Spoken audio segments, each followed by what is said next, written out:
Hai, Assalamualaikum. Kita berjumpa lagi masih dalam materi fluidostatis. Kali ini kita membahas tegangan permukaan dan kapilaritas. Pernahkah kalian melihat seekor serangga bisa berjalan di atas permukaan air? Atau biasanya menjelang Lebaran Idul Fitri, di beberapa daerah punya tradisi menyalakan lampu botol di depan rumah-rumah mereka sehingga pada malam hari kelihatan begitu indah. Nah, kenapa lampu botol itu bisa menyala hanya menggunakan sumbu? Nah, dua peristiwa contoh tadi akan kita bahas di video ini. Nah, apa itu tegangan permukaan?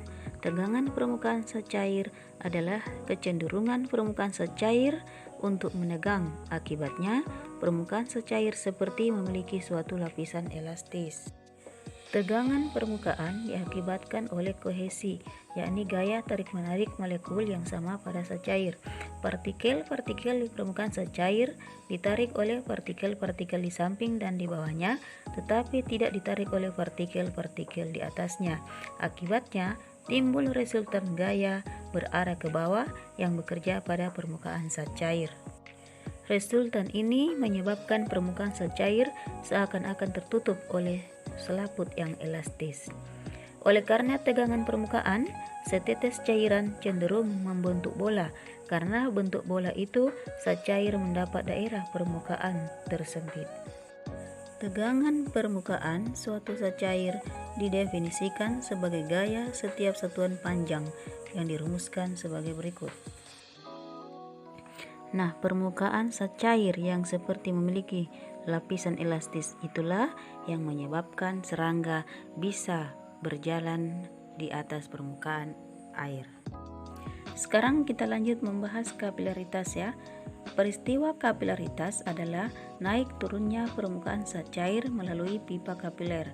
Kapilaritas terjadi karena adanya gaya kohesi dari tegangan permukaan dan gaya adhesi antara zat cair dan tabung kaca. Dari gambar dapat dijelaskan gejala kapilaritas seperti berikut.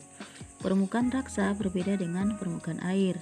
Permukaan raksa berbentuk cembung, sedangkan permukaan air berbentuk cekung.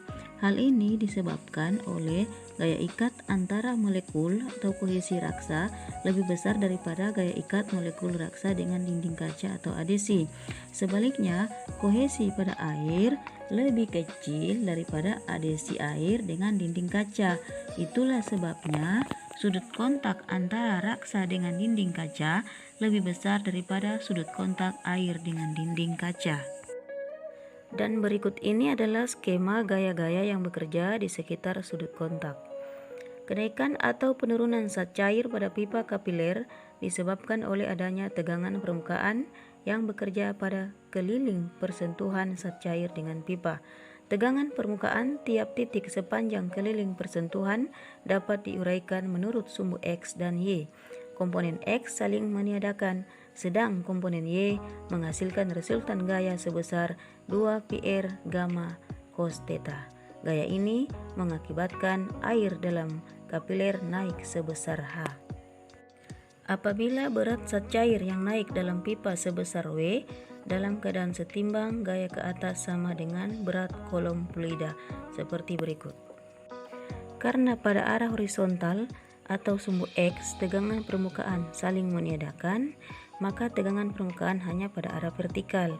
Kenaikan dan penurunan permukaan fluida pada pipa kapiler dapat dirumuskan seperti berikut ini.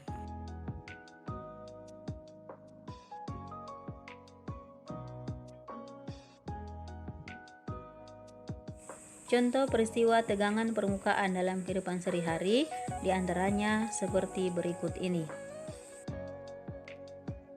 Sedangkan untuk contoh kapilaritas dalam kehidupan sehari-hari ada yang menguntungkan dan ada yang merugikan. Contoh peristiwa kapilaritas yang menguntungkan diantaranya seperti berikut ini.